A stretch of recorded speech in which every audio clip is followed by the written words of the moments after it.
DNA मित्रों, आज हम विश्लेषण की शुरुआत भारत के शक्ति प्रदर्शन से करेंगे। जैसा कि हमने आपसे 5 मिनट पहले कहा था, डीएनए में आज शक्ति प्रदर्शन का दिन है और ये इसलिए क्योंकि भारत ने सबसे बड़ी डिफेंस डील पर मोहर लगा दी है।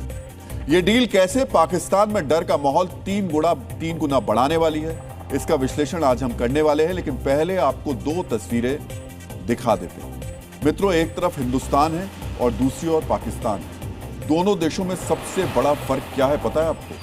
भारत पहले से कहीं ज्यादा ताकतवर और अत्याधुनिक हथियार खरीदने जा रहा है और पाकिस्तान अभी भी बुरके को हथियार बनाने में जुटा हुआ है। हम 3,60,000 करोड़ रुपए खर्च कर बारूदी हथियारों की ताकत बढ़ा रहे हैं, नए नए हथियार खरीद रहे हैं और वो क्या कर रहे हैं? वो मानव बम तैयार कर रहे हैं। मित्रों, भारत ने वायुसेना और नौसेना के लिए घातक हथियारों की खरीद को मंजूरी दे दी और मुनीर का पाकिस्तान महिला आतंकवादियों की फौज तैयार कर रहा है।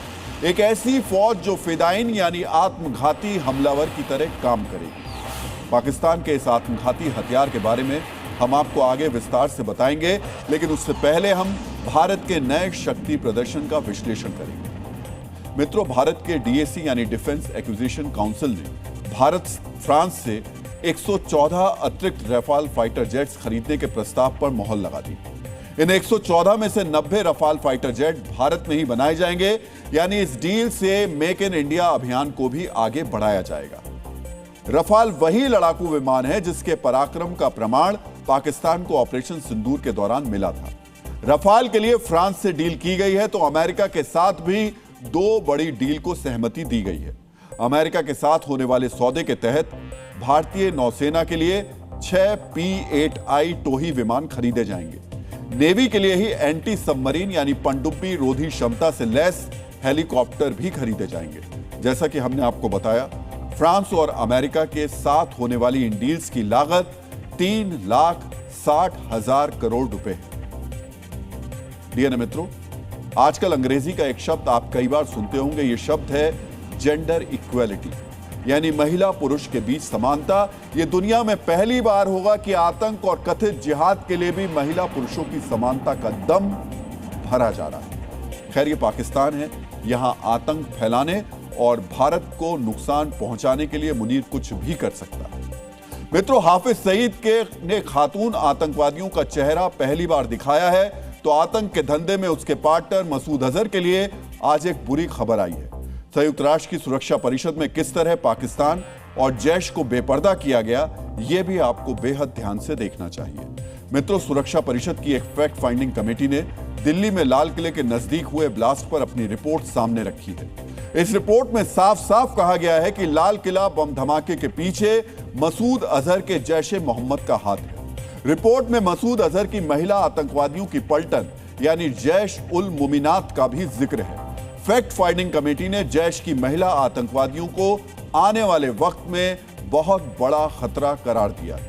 मित्रों, जैश की महिला आतंकवादियों को संयुक्त राष्ट्र में एक्सपोज कर दिया गया और हाफिज की महिला आतंकवादियों को हमने आतंकी जलसे की तस्वीरों के जरिए एक्सपोज किया।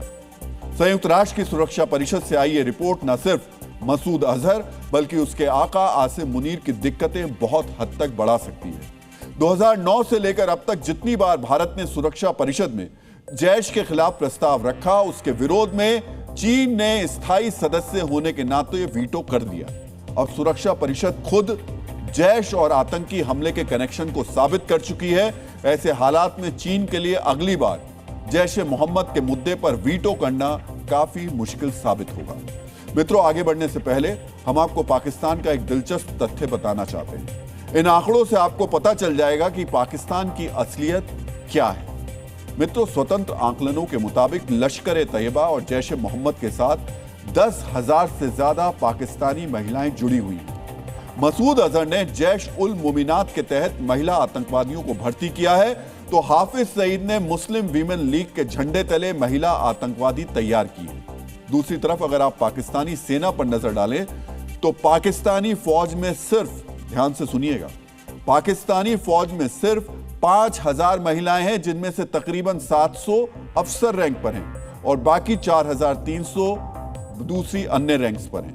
यानी जितनी महिलाएं मुनीर की फौज में नहीं है, उससे 2 गुनी, 4 गुनी, 10 गुनी मसूद और हाफिज की खातून पलटन में आतंकवादी मौजूद है।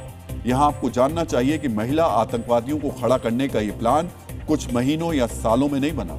मित्रों, बालाकोट में एयर स्ट्राइक की वजह से अंडरग्राउंड होने से पहले मसूद अजहर खुलेआम जिहादी साहित्य लिखता था।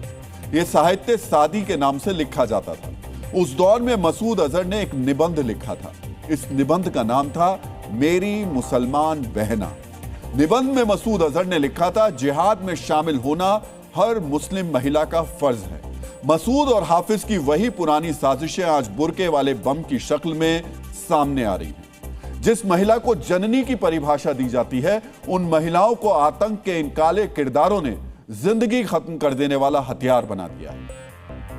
मित्रों, इस वक्त आपके टीवी स्क्रीन पर पाकिस्तान के लाहौर में हुए एक जलसे की तस्वीरें चल रही हैं। इस जलसे में आपको कई बुर्का पहने हुए महिलाएं नजर आएंगी।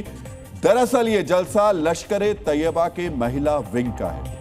आतंकियों की इस खातून ब्रिगेड का नाम है तैयबत। अरबी भाषा का यह शब्द उन लोगों के लिए इस्तेमाल किया जाता है जिनके अंदर इंसानियत और अच्छे विचार होते हैं, लेकिन हाफिज ने बुरके वाली आतंकवादियों के लिए इस सुंदर शब्द का गलत इस्तेमाल किया है।